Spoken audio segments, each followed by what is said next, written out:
केंद्रातील नरेंद्र मोदी सरकारची झोप उडवणारी बातमी, सर्वात मोठी अपडेट। महाराष्ट्रातून हा मोठा पक्ष महायुतीतून बाहेर पडणार। मित्रांनो, महत्त्वाची अपडेट बातमी येत आहे अजित पवारांच्या राष्ट्रवादी काँग्रेस विषयी। सध्या भाजपच्या गोटातून अजित पवारांना बाजूला सारण्याचा प्रयत्न केला जातो आहे। संघाने सांगितल्याप्रमाणे भाजपचा दारुण पराभव हा अजित पवारांना जवळ केल्यामुळे झाला आहे। अजित पवार गटातील आमदार देखील आता महायुतीत राहण्याच्या मनस्थितीमध्ये आहेत। जर अजित पवार देवेंद्र फडणवीस यांच्यासोबत जर महायुतीत राहिले तर साधारणतः 30 आमदार शरद पवारांच्या पक्षात प्रवेश करतील असा खुलासा सध्या केला गेला आहे। त्यामुळे हे सगळे होण्याच्या अगोदर अजित पवार कोणत्याही क्षणी महायुतीतून बाहेर पडू शकतात असंही सध्या बोललं जात आहे।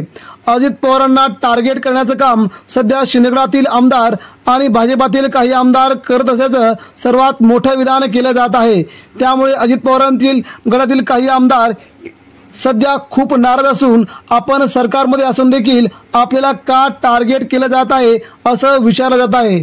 आणि त्यानंतर दुसरा महत्त्वाचा मुद्दा म्हणजे की महायुतीमध्ये आपल्याला सध्या संपूर्ण हिंदुत्वाचा झेंडा घेऊन पुढे फिरावं लागतंय। त्यामुळे आपली वोट बँक बाजूला सरते काय असं देखील सध्या अजित पवार गटाला वाटू लागलंय। यामुळे राज्याच्या राजकारणात कधी अजित पवारांसह शिंदे गट देखील बाजूला होऊन ते देखील वेगळे लढू शकतात। भाजपचा प्लॅनच असा आहे की वेगळ्या लढून सर्वांनी पुन्हा एकत्र येणं, परंतु हे तिघांना महागात पडेल असंही